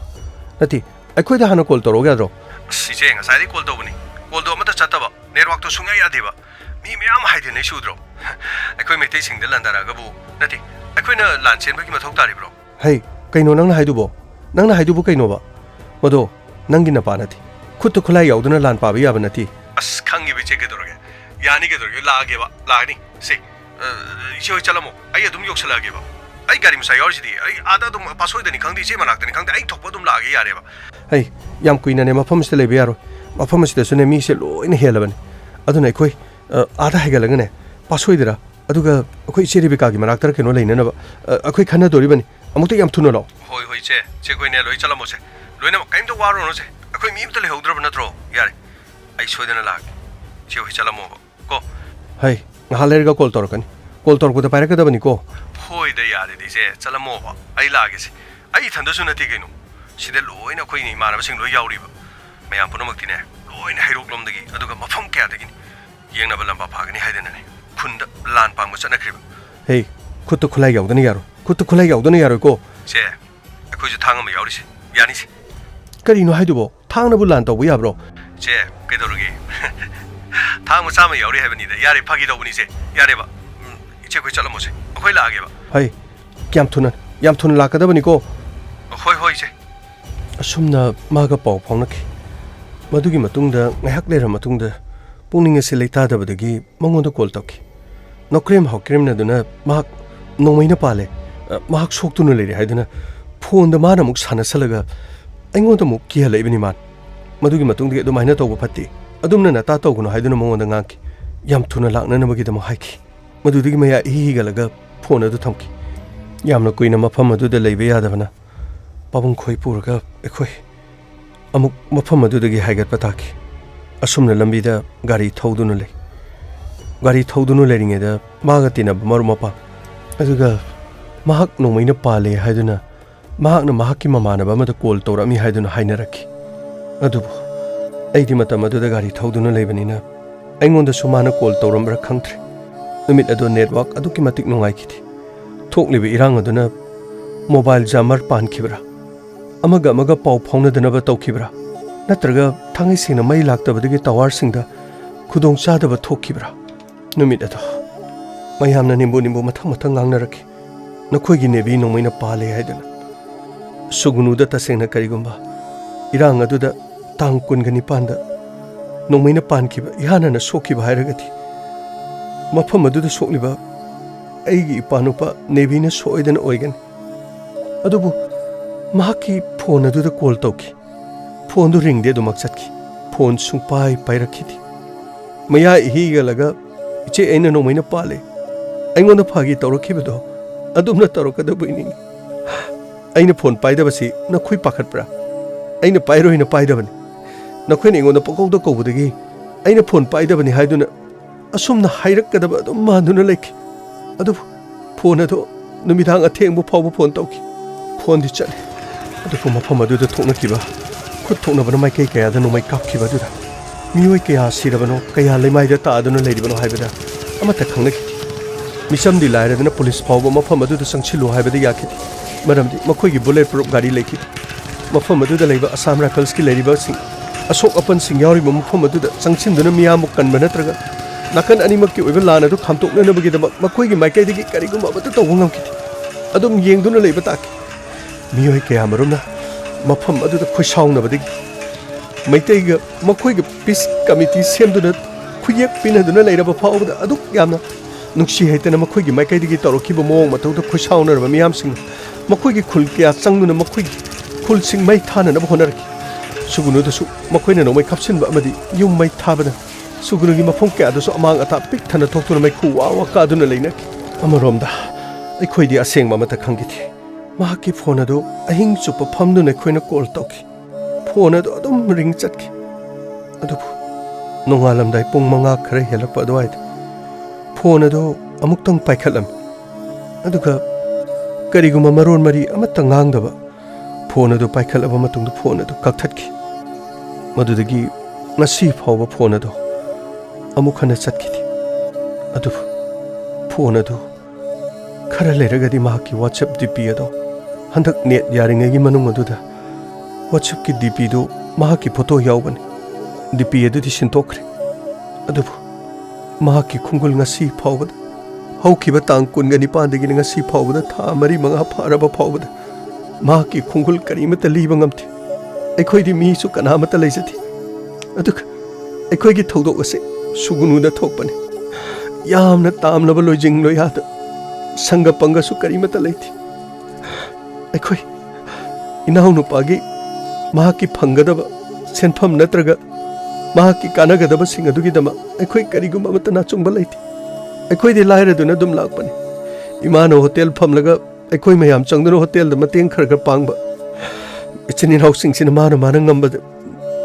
chel khar tanba khara honar pa sing aduna ima da pishin ipa nu pa nebina mana karigumba lau khulang chalurabsu madudagi phanglakpa paisa da mana ima da pisali mana ima dagi lauba paisa na de dum hele he babu atona tangni na mana ma chauraga nungai na thamgani ma chauraga ima bu wahaloi haiba wafam do asidi are matare adu aina haijaning bo wafam amadi aikhoi case asi aikhoi khungang da thokpadi CBI da sinabi be hatabra aikhoi asiba masa phangdaba singdi aikhoi masing tharoi dabra lamda masigi miyam ponamana athauba haiba mingthon pibiraga aikhoi gi loirabra natraga aikhoi da athauba haina pibiriba wahai ase aikhoi gi lekai na pibra kanana pibibano aduka aikhoi CBI da sinaduna case asiga mari leina basing phone adudugi khungul liraga makhoi gi damak kariguma khara thijanbiraga satra ani khaki langla langjinda miyoi khara di phare haiba aikhoi chu tajare yamna nungai ba phaw adubu satra ani dugi makhoi gi achumba puthokpi ba aikhoi yamna pamsai makhoi gi kariguma khara di phangle adubu makhoi gi haksang su phangdri aikhoi gi thodok asidi tang kungani pan mi gi kungani pan adu rabati asuk kuiraba matam asida aikhoi gi na kanamatna karimata thijan bidriba sina aikhoi gi mi sangal leijadabagi ra natraga aikhoi na kari oibagin death certificate yaudravadi lenga ki thabak ama natraga makhoi gi lupa lak tara aikhoi karimata phangloi doribra aikhoi madu phangi amasung phangdi haibagi wa natana masigi achumba amasung aranladudi miyam punamaki wakhalda kari phobi baki achumba aranba aikhoi numit adugi thodok adudagi aikhoi karino haiba khangkiti mathangi numit aikhoi mak yumda soidan halakane haina khanki ꯃꯗꯨꯗꯒꯤ ꯅꯤꯅꯤ ꯁꯨꯕ ꯍꯧꯈꯤ ꯑꯍꯨꯝ ꯁꯨꯕ ꯃꯔꯤꯅꯤ ꯁꯨꯕ ꯂꯥꯟꯁꯨ ꯃꯐꯝ ꯑꯗꯨꯗ ꯃꯤꯑꯣꯏ ꯀꯌꯥ ꯂꯥꯛꯇꯨꯅ ꯂꯥꯟ ꯄꯥꯡꯉꯔꯦ ꯈꯨꯠꯂꯥꯏ ꯌꯥꯎꯗꯕ ꯅꯍꯥꯛ ꯀꯌꯥ ꯃꯔꯨꯝ ꯃꯐꯝ ꯑꯗꯨꯗ ꯁꯤꯈꯤ ꯅꯨꯃꯤꯠ 6ꯅꯤ 8ꯅꯤ ꯑꯁꯤꯕ ꯍꯛꯆꯥꯡ ꯂꯧꯊꯣꯛꯄ ꯉꯝꯗꯕ ꯊꯧꯗꯣꯛ ꯋꯥꯊꯣꯛ ꯀꯌꯥ ꯊꯣꯛꯈꯤ ꯃꯈꯣꯏꯒꯤ ꯊꯧꯗꯣꯛ ꯋꯥꯊꯣꯛꯁꯤꯡ ꯑꯗꯣ ꯂꯩꯄꯥꯛ ꯄꯨꯡꯖꯥꯎ ꯑꯗꯨꯃꯛ ꯊꯤꯟꯈꯤ ꯑꯗꯨꯕꯨ ꯑꯩꯈꯣꯏꯒꯤ ꯅꯦꯚꯤꯒꯤꯗꯤ ꯑꯩꯈꯣꯏ ꯂꯩꯄꯥꯛ ꯄꯨꯡꯖꯥꯎ ꯊꯤꯟꯕ ꯉꯝꯈꯤꯗꯦ ꯑꯩꯈꯣꯏ ꯃꯐꯝ ꯑꯗꯨꯗ ꯃꯍꯥꯛ ꯅꯣꯡꯃꯩꯅ ꯄꯥꯜꯂꯦ ꯅꯠꯇ꯭ꯔꯒ ꯃꯍꯥꯛ ꯑꯁꯣꯛꯄ ꯍꯛꯆꯥꯡ ꯑꯣꯏꯅ ꯐꯪꯂꯦ ꯅꯠꯇ꯭ꯔꯒ ꯃꯍꯥꯛꯀꯤ ꯑꯁꯤꯕ ꯍꯛꯆꯥꯡ ꯐꯪꯂꯦ ꯍꯥꯏꯕ ꯅꯠꯇꯕꯅꯤꯅ ꯑꯩꯈꯣꯏꯒꯤ ꯏꯁꯥꯗꯁꯨ ꯏꯆꯤꯡ ꯆꯤꯡꯅꯕ ꯐꯥꯎꯈꯤ ꯑꯗꯨꯒ ꯂꯝꯗꯝ ꯑꯗꯨꯒꯤ ꯃꯤꯌꯥꯝ ꯄꯨꯝꯅꯃꯛꯅ ꯑꯆꯨꯝ ꯑꯔꯥꯟ ꯊꯤꯖꯤꯟꯒꯗꯕꯁꯨ ꯃꯈꯣꯏꯅ ꯊꯤꯖꯤꯟꯕꯤꯗꯦ ꯇꯧꯕꯤꯗꯦ ꯍꯥꯏꯕꯗꯤ ꯌꯥꯗꯦ ꯌꯥꯝꯅ ꯀꯟꯅ ꯍꯣꯠꯅꯩ ꯑꯩꯈꯣꯏꯒꯤ ꯂꯩꯔꯤꯕ ꯀꯩꯔꯣꯜ ꯂꯩꯀꯥꯏ ꯀ꯭ꯂꯕ ꯃꯌꯥꯝ ꯄꯨꯝꯅꯃꯛ ꯑꯗꯨꯕꯨ ꯃꯈꯣꯏꯒꯤꯁꯨ ꯃꯐꯝ ꯑꯗꯨꯗ ꯑꯋꯥꯕ ꯆꯩꯅꯥ ꯅꯪꯂꯤ ꯇꯁꯦꯡꯅ ꯀꯔꯤꯒꯨꯝꯕ ꯑꯩꯈꯣꯏꯒꯤ ꯊꯧꯗꯣꯛꯁꯤꯅ ꯈꯨꯟ ꯑꯗꯨꯅ ꯁꯣꯛꯇꯕ ꯑꯋꯥ ꯑꯅꯥ ꯇꯥꯗꯕ ꯑꯗꯨꯒꯨꯝꯕ ꯈꯨꯟ ꯑꯃꯗꯒꯤ ꯂꯥꯛꯂꯒ ꯁꯨꯒꯨꯅꯨꯗ ꯊꯣꯛꯄ ꯑꯣꯏꯔꯝꯂꯕꯗꯤ ꯅꯠꯇ꯭ꯔꯒ ꯏꯝꯐꯥꯜꯗꯒꯤ ꯀꯅꯥꯒꯨꯝꯕ ꯑꯃ ꯂꯥꯛꯂꯒ ꯁꯨꯒꯨꯅꯨꯗ ꯊꯣꯛꯄ ꯑꯣꯏꯔꯝꯂꯕꯗꯤ ꯈꯔꯁꯨ ꯃꯐꯒꯗꯕ ꯁꯨꯒꯨꯅꯨ ꯃꯩ ꯆꯥꯛꯂꯤꯕ ꯃꯐꯝ ꯑꯗꯨꯗꯒꯤ ꯆꯍꯤ 19 ꯈꯛꯇ ꯉꯥꯏꯔꯤꯕ ꯑꯩꯒꯤ ꯏꯄꯥꯅꯨꯄꯥꯅ ꯃꯐꯝ ꯑꯗꯨꯗ ꯊꯧꯗꯣꯛ ꯑꯃ ꯊꯣꯛꯄ ꯃꯇꯝꯗ ꯑꯁꯤꯕ ꯍꯛꯆꯥꯡ ꯐꯪꯗꯕꯅꯤꯅ ꯉꯁꯤꯁꯨ ꯃꯤꯁꯤꯡ ꯍꯥꯏꯗꯨꯅ ꯑꯗꯨꯃꯛ ꯂꯩꯔꯤ ꯀꯅꯥꯅ ꯆꯦꯟꯕꯤꯒꯅꯤ ꯀꯅꯥꯅ ꯆꯣꯡꯕꯤꯒꯅꯤ ꯁꯔ ꯑꯗꯨꯕꯨ ꯑꯩ ꯅꯨꯄꯤ ꯑꯃ ꯑꯣꯏꯔꯕꯁꯨ ꯑꯩꯅ ꯌꯥꯝꯅ ꯀꯟꯅ ꯍꯣꯠꯅꯈꯤ ꯏꯄꯥꯅꯨꯄꯥꯒꯤ ꯑꯁꯦꯡꯕ ꯇꯪꯗꯥꯡꯕ ꯑꯃ ꯈꯪꯗ꯭ꯔꯤꯕ ꯐꯥꯎꯕꯗꯤ ꯍꯥꯏꯗꯨꯅ ꯃꯔꯤ ꯂꯩꯅꯕꯁꯤꯡ ꯑꯗꯨꯒ ꯃꯐꯝ ꯑꯗꯨꯗ ꯇꯣꯉꯥꯟ ꯇꯣꯉꯥꯟꯕ ꯖꯧꯒꯤ ꯂꯩꯔꯤꯕ ꯑꯗꯨꯒ ꯀꯨꯀꯤ ꯂꯩꯔꯤꯕ ꯃꯌꯥꯝ ꯄꯨꯝꯅꯃꯛꯁꯤꯡ ꯑꯗꯨ ꯑꯩꯈꯣꯏꯗꯤ ꯇꯣꯠꯅ ꯇꯤꯟꯅꯗꯨꯅ ꯈꯨꯟꯗꯥ ꯂꯩꯇꯥꯔꯒ ꯂꯣꯏꯅ ꯂꯩꯃꯤꯟꯅꯔꯛꯄ ꯉꯥꯛꯇꯅꯤ ꯈꯪꯅꯔꯨꯕ ꯃꯔꯨꯞ ꯃꯄꯥꯡ ꯀꯌꯥ ꯃꯔꯨꯝꯁꯨ ꯌꯥꯎꯏ ꯃꯈꯣꯏꯅ ꯒꯥꯔꯤ ꯃꯆꯥ ꯇꯣꯡꯕ ꯃꯩꯇꯩ ꯃꯆꯥ ꯑꯃꯗꯤ ꯍꯥꯠꯈ꯭ꯔꯦ ꯍꯥꯏꯕ ꯋꯥꯐꯝꯁꯤ ꯃꯈꯣꯏꯒꯤ ꯃꯔꯛꯇꯒꯤꯁꯨ ꯍꯥꯏꯅꯔꯛꯈꯤ ꯑꯩꯈꯣꯏ ꯃꯐꯝ ꯑꯗꯨꯗ ꯂꯩꯃꯤꯟꯅꯔꯛꯄꯅꯤꯅ ꯃꯔꯨꯞ ꯃꯄꯥꯡ ꯅꯨꯡꯁꯤ ꯆꯥꯟꯅꯕ ꯀꯌꯥ ꯃꯔꯨꯝꯁꯨ ꯌꯥꯎꯏ ꯃꯈꯣꯏꯅ ꯍꯥꯏꯕꯤꯔꯛꯄ ꯃꯈꯣꯏꯅ ꯍꯪꯕꯤꯔꯛꯄ ꯀꯌꯥꯁꯨ ꯌꯥꯎꯏ ꯑꯗꯨꯕꯨ ꯑꯁꯦꯡꯕꯗꯤ ꯃꯈꯣꯏ ꯈꯪꯍꯧꯗ꯭ꯔꯦ ꯍꯥꯏꯗꯨꯅ ꯊꯃꯣꯏ ꯁꯦꯡꯅ ꯍꯥꯏꯔꯛꯄꯁꯨ ꯌꯥꯎꯏ ꯃꯊꯪ ꯅꯝꯕꯔ ꯄꯤꯅꯔꯛꯄꯗꯒꯤ ꯊꯧꯗꯣꯛ ꯑꯗꯨꯗ ꯍꯛꯊꯦꯡꯅꯅ ꯎꯍꯧꯕ ꯅꯠꯇ꯭ꯔꯒ ꯊꯧꯗꯣꯛ ꯑꯗꯨꯒꯤ ꯃꯔꯝꯗ ꯈꯪꯕ ꯃꯤꯑꯣꯏ ꯑꯃꯒꯤ ꯅꯝꯕꯔ ꯌꯥꯝꯅ ꯋꯥꯅ ꯐꯪꯈꯤ ꯃꯗꯨꯗ ꯋꯥꯔꯤ ꯁꯥꯅꯈꯤ ꯑꯗꯨꯕꯨ ꯑꯩꯅ ꯋꯥꯐꯝ ꯑꯁꯤ ꯃꯤꯌꯥꯝꯗ ꯐꯣꯡꯗꯣꯛꯑꯦ ꯍꯥꯏꯗꯨꯅ ꯏꯆꯤꯜ ꯏꯅꯥꯎꯗꯨꯅꯁꯨ ꯋꯥꯔꯧꯕꯤꯒꯅꯨ ꯃꯁꯤꯅ ꯑꯩꯈꯣꯏꯒꯤ ꯏꯄꯥꯅꯨꯄꯥ ꯑꯗꯨ ꯂꯩꯈꯤꯗ꯭ꯔꯦ ꯏꯄꯥꯅꯨꯄꯥ ꯑꯗꯨ ꯇꯁꯦꯡꯅ ꯃꯍꯥꯛ ꯂꯥꯟꯐꯝ ꯑꯗꯨꯗ ꯊꯋꯥꯏ ꯊꯥꯈ꯭ꯔꯦ ꯍꯥꯏꯕꯒꯤ ꯈꯨꯗꯝ ꯑꯃ ꯑꯣꯏꯕ ꯌꯥꯕ꯭ꯔꯥ ꯃꯗꯨ ꯌꯦꯡꯅꯅꯕꯒꯤꯗꯃꯛꯇ ꯇꯉꯥꯏ ꯐꯗꯅ ꯑꯩ ꯑꯣꯗꯤꯑꯣ ꯑꯁꯦ ꯂꯩꯄꯥꯛ ꯃꯤꯌꯥꯝꯗ ꯇꯥꯍꯟꯖꯒꯦ ꯃꯁꯤ ꯇꯧꯁꯤꯟꯅꯕ ꯁꯥꯁꯤꯟꯅꯕ ꯑꯃꯠꯇ ꯅꯠꯇꯦ ꯑꯩꯅ ꯑꯩꯒꯤ ꯏꯄꯥꯅꯨꯄꯥꯒꯤ ꯈꯣꯡꯒꯨꯜ ꯂꯤꯅꯕ ꯍꯣꯠꯅꯕꯗ ꯑꯩꯅ ꯀꯟꯅ ꯍꯥꯏꯖꯔꯨꯕꯗꯒꯤ ꯐꯣꯟ ꯄꯥꯏꯕꯤꯔꯛꯇꯨꯅ ꯋꯥꯔꯤ ꯁꯥꯅꯈꯤꯕꯒꯤ ꯀ꯭ꯂꯤꯞ ꯑꯃꯅꯤ ꯑꯩꯒ ꯋꯥꯔꯤ ꯁꯥꯅꯈꯤꯕ ꯏꯆꯤꯟ ꯏꯅꯥꯎ ꯑꯗꯨꯅ ꯋꯥꯐꯝ ꯑꯁꯤ ꯇꯥꯔꯒꯁꯨ ꯋꯥꯔꯧꯕꯤꯒꯅꯨ ꯋꯥꯐꯝ ꯑꯁꯤꯅ ꯀꯅꯥꯒꯨꯝꯕ ꯍꯨꯟꯕ ꯑꯃꯗꯤ ꯀꯅꯥꯒꯨꯝꯕ ꯉꯥꯡꯕ ꯀꯅꯥꯒꯨꯝꯕ ꯆꯩꯕ ꯊꯃꯣꯏ ꯀꯥꯏꯅꯤꯡꯉꯥꯏ ꯑꯣꯏꯕ ꯀꯔꯤꯒꯨꯝꯕ ꯌꯥꯎꯔꯝꯕ ꯇꯥꯔꯕꯁꯨ ꯏꯄꯥꯅꯨꯄꯥ ꯐꯪꯅꯅꯕꯒꯤ ꯍꯣꯠꯅꯖꯕꯗ ꯇꯧꯕꯅꯤ ꯈꯟꯗꯨꯅ ꯑꯩꯈꯣꯏꯕꯨ ꯉꯥꯛꯄꯤꯌꯨ ꯁꯔ ꯑꯩ ꯃꯁꯤ ꯑꯃꯨꯛꯇꯪ ꯃꯌꯥꯝꯗ ꯊꯥꯖꯔꯛꯈꯤ ꯃꯌꯥꯝ ꯇꯥꯕꯤꯕ ꯌꯥꯒꯗ꯭ꯔꯥ ꯀꯔꯤꯃꯇ ꯀꯥꯏꯗꯦ ꯋꯥꯐꯝ ꯑꯗꯨ ꯇꯁꯦꯡꯅꯃꯛꯀꯤ ꯃꯁꯤꯅ ꯅꯍꯥꯛꯀꯤ ꯅꯨꯄꯥ ꯑꯗꯨ ꯂꯩꯈꯤꯗ꯭ꯔꯦ ꯍꯥꯏꯕꯒꯤ ꯃꯌꯦꯛ ꯁꯦꯡꯕ ꯋꯥꯐꯝ ꯑꯃ ꯈꯨꯗꯝ ꯑꯃ ꯑꯣꯏꯒꯗꯕ ꯑꯣꯏꯔꯕꯗꯤ ꯌꯥꯝꯅ ꯐꯩ ꯑꯗꯨꯒ ꯑꯍꯥꯟꯕꯗ ꯑꯣꯗꯤꯑꯣꯁꯦ ꯑꯩꯈꯣꯏ ꯃꯌꯥꯝ ꯄꯨꯟꯅ ꯇꯥꯃꯤꯟꯅꯁꯤ ꯒꯥꯃꯩ ꯁꯔ ꯑꯣꯗꯤꯑꯣꯗꯨ ꯑꯃꯨꯛꯇꯪ ꯃꯈꯣꯏꯒꯤ ꯁꯤꯗ ꯂꯩꯔꯤꯕ ꯃꯥꯏꯛꯁꯤꯗ ꯇꯧꯔꯒ ꯑꯃꯨꯛꯇ ꯊꯥꯗꯣꯛꯅꯕꯗꯣ ꯐꯅꯤ ꯁꯔ ꯀꯗꯥꯏꯅꯣ ꯁꯤꯗ ꯑꯃꯨꯛꯇ ꯄꯤꯕꯤꯔꯣ ꯑꯩ ꯑꯃꯨꯛꯇ ꯊꯥꯖꯒꯦ ꯁꯤꯗ ꯂꯩꯖꯔꯦ ꯇꯥꯡ 19ꯗ ꯀꯩꯗꯧꯔꯕ ꯇꯥꯡ 19ꯗꯣ ꯑꯪꯀꯜ ꯃꯣꯏꯒꯤ ꯑꯉꯥꯡ ꯃꯌꯥꯝ ꯑꯃ ꯃꯃꯥꯟꯅꯕ ꯃꯌꯥꯝ ꯑꯃ ꯆꯠꯄꯗ ꯑꯩꯒꯤ ꯏꯅꯥꯎꯅꯨꯄꯥꯗꯣ ꯃꯥꯁꯨ ꯑꯗꯨꯒꯤ ꯅꯨꯃꯤꯠꯇꯣ ꯏꯝꯐꯥꯜꯗꯒꯤ ꯍꯥꯏꯊꯔꯛꯄꯀꯣ ꯑꯗꯣ ꯑꯗꯨꯒꯤ ꯇꯥꯡ 19ꯒꯤ ꯅꯨꯡꯗꯥꯡꯋꯥꯏꯔꯝꯗꯣ ꯑꯗꯨꯗꯒꯤ ꯉꯁꯤ ꯐꯥꯎꯁꯦ ꯃꯥꯒꯤꯁꯦ ꯀꯔꯤꯃꯠꯇ ꯑꯩꯈꯣꯏꯁꯦ ꯈꯪꯗ꯭ꯔꯦꯕꯀꯣ ꯑꯗꯨ ꯑꯝꯇꯪ ꯍꯪꯖꯒꯦꯅ ꯑꯪꯀꯜꯗ ꯇꯧꯔꯛꯄꯅꯦ ꯏꯝꯐꯥꯜ ꯔꯣꯝꯗꯒꯤꯗꯤ ꯅꯠꯇꯦꯗ ꯑꯩꯈꯣই ꯈꯪꯕꯗꯤꯀꯣ ꯁꯨꯒꯨꯅꯨ ꯃꯆꯥꯅꯦ ꯁꯨꯒꯨꯅꯨ ꯃꯆꯥꯅꯦꯕꯀꯣ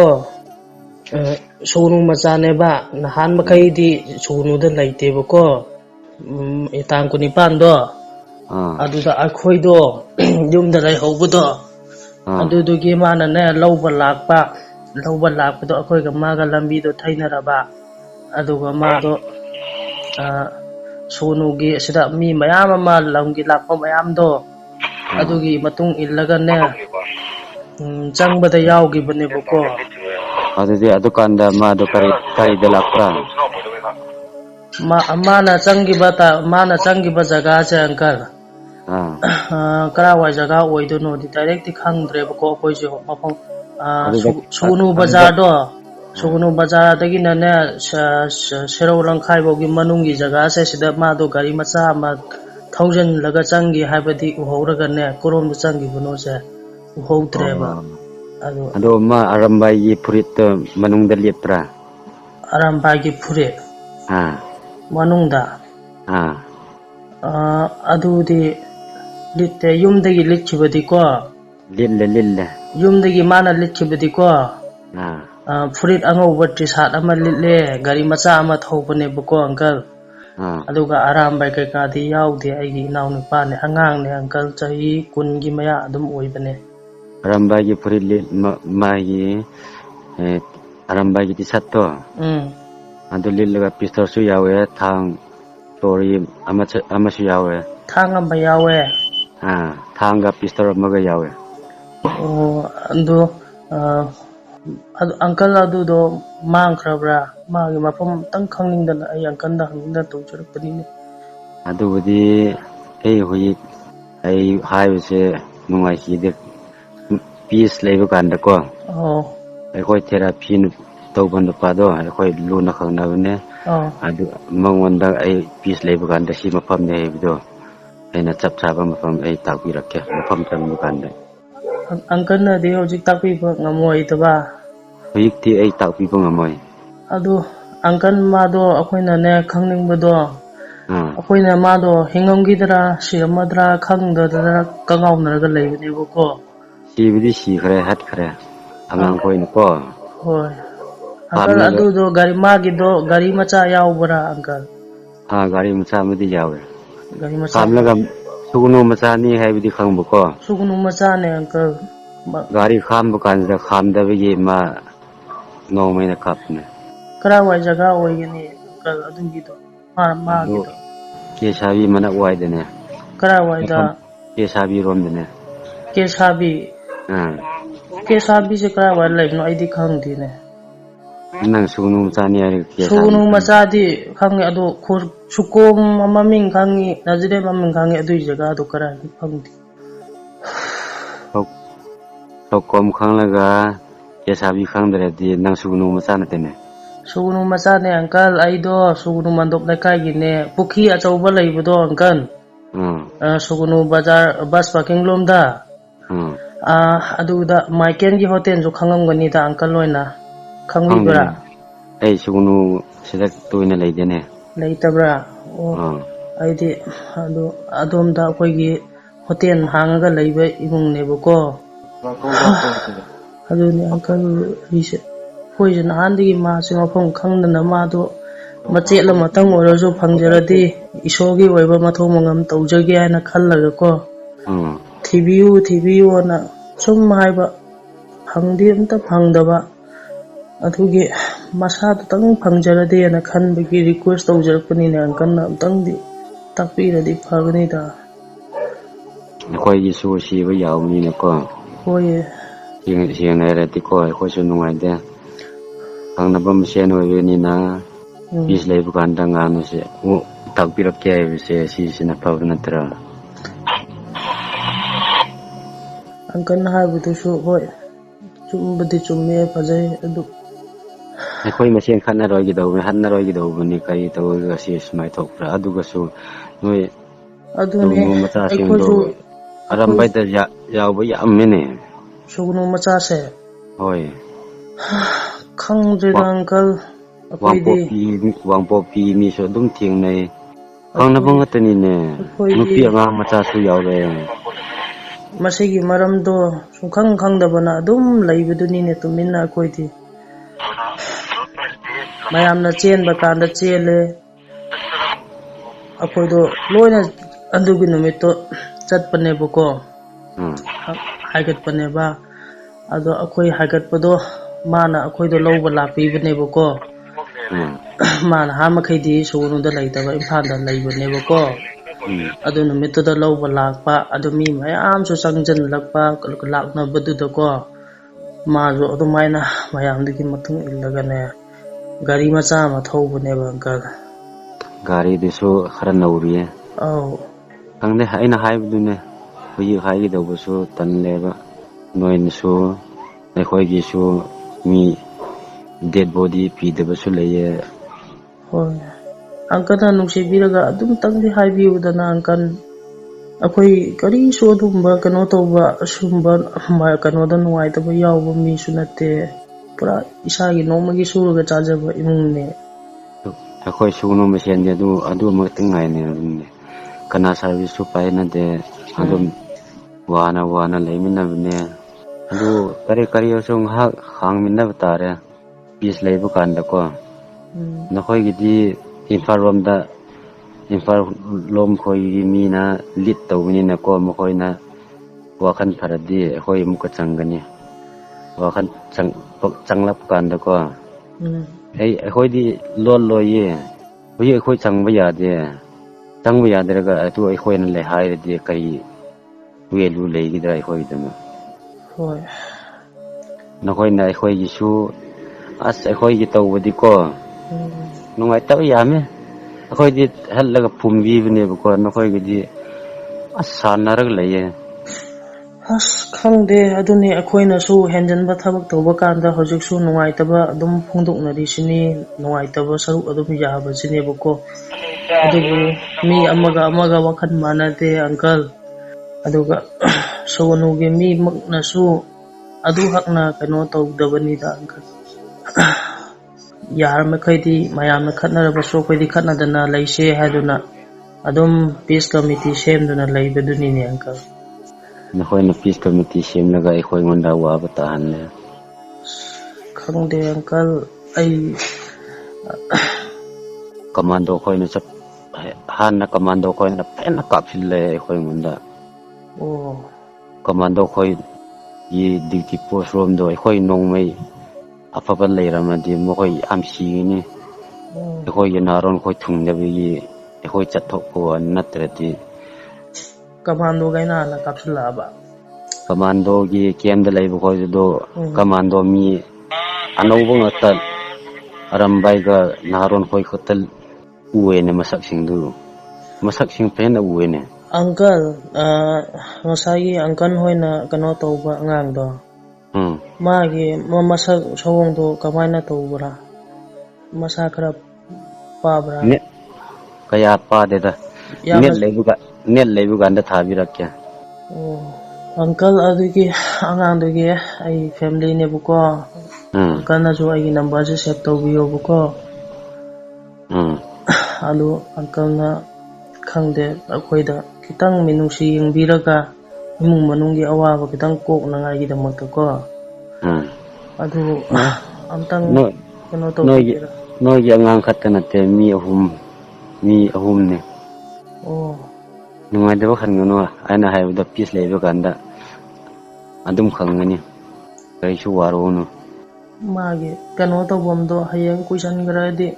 ꯁꯔꯨ ꯑꯃꯠꯇ ꯑꯣꯏꯔꯁꯨ ꯐꯪꯉꯔꯣꯏ ꯑꯪꯀꯜ ꯑꯩ ꯑꯩꯈꯣꯏ ꯀꯨꯏꯁꯜꯂꯁꯨ ꯀꯌꯥꯝ ꯂꯨꯅ ꯊꯨꯝꯗꯕꯅꯤꯅꯀꯣ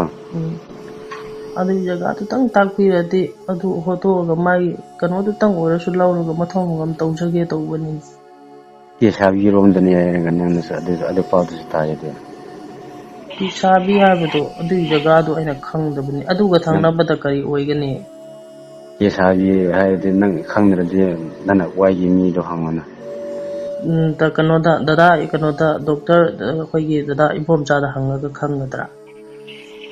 ꯏꯄꯣꯝꯆꯥ ꯍꯥꯏꯕꯗꯤ ꯗꯥꯛꯇꯔꯗꯣ ꯉꯁꯥꯏ ꯐꯦꯔꯣꯠ ꯀꯩꯅꯣꯒꯤꯗꯣ ꯃꯁꯝ ꯌꯣꯒꯒꯤ ꯈꯣꯏꯕꯗꯣ ꯑꯩꯈꯣꯏ ꯂꯩꯀꯥꯏꯒꯤ ꯐꯤꯖꯣꯊꯦꯔꯥꯄꯤ ꯇꯧꯕꯗꯣ ꯖꯣꯒꯤꯒꯤ ꯎꯝ ꯗꯣꯛꯇꯔꯗꯣ ꯎꯝ ꯃꯉꯣꯟꯗ ꯍꯪꯉ ꯈꯪꯒꯗ꯭ꯔꯥ ꯑꯣ ꯑꯩꯗꯣ ꯈꯪꯂꯝꯕ ꯑꯗꯨꯒꯤ ꯌꯥꯏ ꯆꯤꯡꯒꯤ ꯑꯗꯨꯒꯤ ꯃꯃꯤꯡꯗꯣ ꯑꯩꯗꯤ ꯀꯌꯥꯗꯤ ꯈꯪꯗꯕꯅꯤꯅꯦ ꯑꯗꯨꯅꯅꯤ ꯀꯦꯁꯥꯕꯤ ꯍꯥꯏꯕꯗꯤ ꯈꯨꯟ ꯑꯃꯟꯕ ꯑꯣꯏꯔꯕꯅꯤꯅ ꯀꯩꯅꯣ ꯆꯦꯟꯁꯦꯞ ꯍꯦꯟꯗꯣꯛꯑꯒ ꯑꯣ ꯁꯦꯟ ꯖꯣꯁꯦꯞ ꯍꯦꯟꯗꯣꯛꯑꯒ ꯎꯝ ꯈꯣꯡꯅꯥꯡ ꯄꯩꯁꯥꯕꯤ ꯈꯪꯉꯦꯅꯦ ꯈꯣꯡꯅꯥꯡ ꯄꯩꯁꯥꯕꯤ ꯍꯥꯏꯕ꯭ꯔꯣ ꯑꯪꯀꯜꯅ ꯍꯥꯏꯕꯗꯣ ꯀꯦꯁꯥꯕꯤ ꯍꯥꯏꯕꯗꯤ ꯈꯣꯡꯅꯥꯡ ꯄꯩꯁꯥꯕꯤ ꯍꯥꯏꯕꯗꯨꯅꯤ ꯍꯣꯏ ꯑꯩꯗꯤ ꯈꯣꯡꯅꯥꯡ ꯄꯩꯁꯥꯕꯤ ꯍꯥꯏꯕꯗꯤ ꯈꯪꯕ ꯆꯦꯁꯥꯕꯤ ꯍꯥꯏꯕꯗꯨꯗ ꯈꯪꯗꯕꯅꯤꯅꯦ ꯈꯣꯡꯅꯥꯡ ꯄꯩꯁꯥꯕꯤ ꯍꯦꯟꯗꯣꯛꯑꯒ ꯑꯗꯨꯋꯥꯏꯗꯨꯗ ꯌꯦꯡꯉꯣ ꯈꯣꯡꯅꯥꯡ ꯄꯩꯁꯥꯕꯤ ꯈꯤꯇꯪ ꯍꯦꯟꯗꯣꯛꯄꯒ मथक्ता ओइगद्रा अक्कन मखादा ओइगद्रा कौन नंगाना रसिको अंकलना तुम तंग चांदीदु असुमना वारी सानबदगी कॉल अदु थमकी अदुबु करिगुम लंगला लंजिन खरा पिरमलिबदुनदी हाइगी पानुपा लेकिद्रे हाइबगी चपचाबदी मयेक सेंगना खंगले थौखिबा गाड़ी महक मसामकी गाड़ी नथि हैरोक्तगी नुमसागी मसागी गाड़ी अदुबु चटमिनरिबा मखोई मफम अदुददी याउथि अदुगा माना मफम अदुदा मतौ करमना चलमलिबा अंगकपसु अदुमक याउरि अदुबु महके सिबकचा थवाई याउद्रब सरू मचेत Matang ओइरबसु फंगजरबदी हाइदुना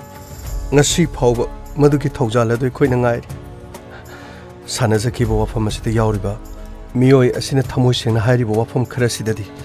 thang ama yawi amadi gari masadu ahanmani haiba wafam adu gadi chanari adubu ngasi phawbadi panupa sikhre haibagi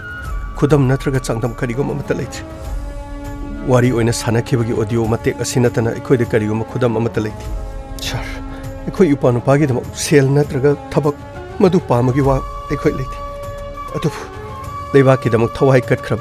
अथौब मिंगथोल फंगलबा अदुबु असीब मसा फंगदबनिना मिसिंग रिपोर्ट खक्तमक लेबा तारबदि लमदम मसिगे असेंगबा सुगुनुदु थोखिबा थौदोगद इहानना थवाई थाकिबने हैबसि मतौरमना खंगदौरिगे एखोइगिदि लेपाक मियामगी लन ओइख्रे ngasisu mahakpu halakadra haiduna imana thongal thoktuna numit khudingi nebi kauduna kaptuna ngasisu lei Sir, masini. Akhoi gi awabo ari. Sir. Achumani. Adong imung manung gi tholiba thodokta karigi damukta kanana miyeng changbidriba. Aduga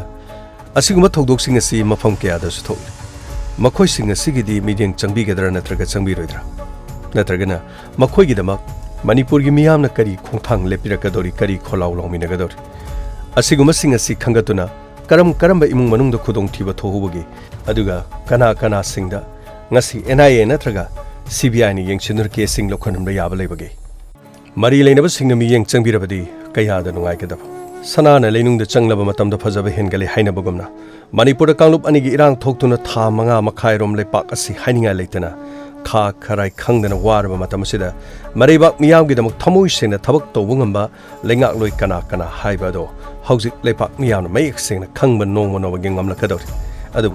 hauzik tegi hauna mathangi election gi mirep oina song thorok laga mai pak na bagi damak lalong gyatpa hena pungning sangba lenga loi sing masing hengana pugum torok lepak asigi oina di lepak amna thibani haiduna khoina lobuya lenga loi sing haibu di lepak miyam gi damak thabak na han ba mang da thamduna thabak togadabani miyam gi kholau tagadabani lepak miyam gi matam gu chunaba afaba thabak adumak togadabani miyam bo kaidong nung da su lalon pot oina khaluidabani adu lenga loi singa ngak na satkadaba phajaba wakhalon sing asi tungda thamlaga masa gi oijabana mangda thamlaga thabak toba kaya ama yauri haibase haujikti miyamna nomonom gi mayek sing bangabak maduna mathangi assembly mikhalda makhoina mirep oina song thorok patarabadi mai pakpagi manglan adu khara thapna legani haibasidi miyamna khangpham suthoi makhoina su khangpham thoi haujik manipur gi oiraba sathiriba phibam asida ikhoi lofam tokpa thodang sing ase kana na lobagi kana na lodribagi haibasu ikhoi haiba kari matangamtre masida miyam punamaki mot manadaba Kanglup naiduna misang khomnabagi amari haujik oiriba phim masda kari su khandaba mongda leipak miyam na hena mayak sengna urabra haibasi adamak ngangnabadi haurakle aikhoigi lengal oi sena mari pak manipur kannanabagi damola pham thokpa thodang sing ado lorokhi gani haibadu miyam na adamak ngasi phawba ngaiduna adamak le tha manga makhai suraklaba kanglup ki irang ase lusinanaba aikhoigi lengal loksina amattu oina punsinaduna Bharat के prime minister Narendra Modi उनदुना Manipur अथु मतमदा शांति पुरकनब होनबिउ हाइना मियामना हाइजब फावबद ngamsilaktre Manipur मै साकलिंगे चरक असिदा अखोय लेंगा लोइसिंगा माना थोकपा अनिंगबा अपाम थबक theorem क्या तौदुना मतम मांगहंदुना लेरब्रा हाइबसि मियामना हाइनारकले हौजी अमगा शक्ति पांगल सागनदुना भारत लेंगा के लुसिंगबदा तक्सिनदुना मणिपुर शांति पुरकनब होनब करि सुंगमत्रे मणिपुर मै साकलिंगे मनुंगदा अखोय लेंगा लोइसिंगना माना तौबा अनिंगबा अपाम सिंगदुना मनिंग तौना तौदुना leipak asigi miyam amadi lengal oisingi marakta yamna sauna mungnaba ama lakpagi maram asi adum aikoina karigino haina khangpham thokle manipur da tholiba sathiriba kangluk ki irang asina khwaidige na sohan ga doriba se tungi yumbirel oi hoga doriba aikoigi angang sing asin ꯃꯈꯣꯏꯒꯤꯗꯃꯛꯇ ꯈꯟꯗꯨꯅ ꯂꯩꯉꯥꯛꯅ ꯂꯧꯐꯝ ꯊꯣꯛꯄ ꯊꯧꯗꯥꯡꯁꯤꯡ ꯂꯧꯗꯨꯅ ꯃꯅꯤꯄꯨꯔꯗ ꯏꯪ ꯇꯞꯄ ꯄꯨꯔꯛꯅꯕ ꯇꯨꯡꯒꯤ ꯌꯨꯕꯤꯔꯦꯜ ꯑꯣꯏꯒꯗꯧꯔꯤꯕ ꯑꯉꯥꯡꯁꯤꯡ ꯑꯁꯤꯒꯤ ꯃꯍꯩ ꯃꯁꯤꯡ ꯅꯤꯡꯊꯤꯅ ꯇꯝꯗꯨꯅ ꯃꯁꯥ ꯃꯎ ꯐꯕ ꯃꯔꯩ ꯄꯥꯛ ꯃꯔꯝꯗꯣꯝ ꯅꯨꯡꯁꯤꯕ ꯃꯤꯑꯣꯏ ꯑꯃꯃꯝ ꯑꯣꯏꯍꯟꯅꯅꯕ ꯑꯩꯈꯣꯏꯅ ꯁꯦꯝꯒꯗꯧꯔꯤꯕꯅꯤ ꯑꯗꯨꯕꯨ ꯀꯔꯝꯕ ꯃꯇꯝꯗ ꯇꯧꯒꯗꯧꯔꯤ ꯇꯧꯐꯝ ꯊꯣꯛꯄ ꯊꯕꯛꯁꯤꯡ ꯑꯁꯤ ꯑꯩꯈꯣꯏꯒꯤ ꯂꯩꯉꯥꯛꯂꯣꯏꯁꯤꯡꯅ ꯇꯧꯕ ꯉꯝꯂꯛꯇ꯭ꯔꯕꯗꯤ ꯀꯔꯤ ꯇꯧꯒꯅꯤ ꯂꯩꯄꯥꯛ ꯃꯤꯌꯥꯝꯅ ꯑꯩꯈꯣꯏꯒꯤ ꯂꯩꯉꯥꯛꯂꯣꯏꯁꯤꯡ ꯑꯃꯠꯇ ꯑꯣꯏꯅ ꯄꯨꯟꯁꯤꯟꯅꯗꯨꯅ ꯗꯦꯜꯂꯤꯒꯤ ꯂꯨꯆꯤꯡꯕꯁꯤꯡꯗ ꯑꯀꯟꯕ ꯄ꯭ꯔꯦꯁꯔ ꯄꯤꯗꯨꯅ ꯃꯅꯤꯄꯨꯔꯗ ꯑꯊꯨꯕ ꯃꯇꯝꯗ ꯁꯥꯟꯇꯤ ꯄꯨꯔꯛꯅꯕ ꯍꯣꯠꯅꯧ ꯂꯥꯎꯔꯤꯕ ꯃꯤꯌꯥꯝꯒꯤ ꯑꯆꯨꯝꯕ ꯈꯣꯜꯂꯥꯎ ꯑꯁꯤ ꯇꯥꯕꯤꯗꯨꯅ ꯊꯕꯛꯇ ꯑꯣꯟꯊꯣꯛꯄꯒꯤ ꯃꯇꯝ ꯑꯣꯏꯗ꯭ꯔꯤꯕ꯭ꯔꯥ ꯂꯧꯐꯝ ꯊꯣꯛꯄ ꯊꯧꯗꯥꯡ ꯑꯗꯨ ꯍꯧꯖꯤꯛ ꯃꯥꯡꯖꯤꯟ ꯊꯥꯅ ꯀꯅꯥꯅ ꯆꯣꯡꯊꯣꯛꯀꯗꯧꯔꯤ ꯍꯥꯏꯔꯤꯕ ꯈꯣꯜꯂꯥꯎ ꯑꯁꯤꯕꯨ ꯇꯥꯁꯤꯟꯅꯗꯅ ꯂꯩꯕꯗ ꯃꯗꯨ ꯑꯣꯏꯔꯕꯗꯤ ꯃꯇꯨꯡꯗ ꯀꯔꯤ ꯑꯣꯏꯔꯛꯀꯗꯒꯦ ꯃꯁꯤ ꯃꯁꯥ ꯃꯁꯥꯅ ꯈꯪꯐꯝ ꯊꯣꯛꯏ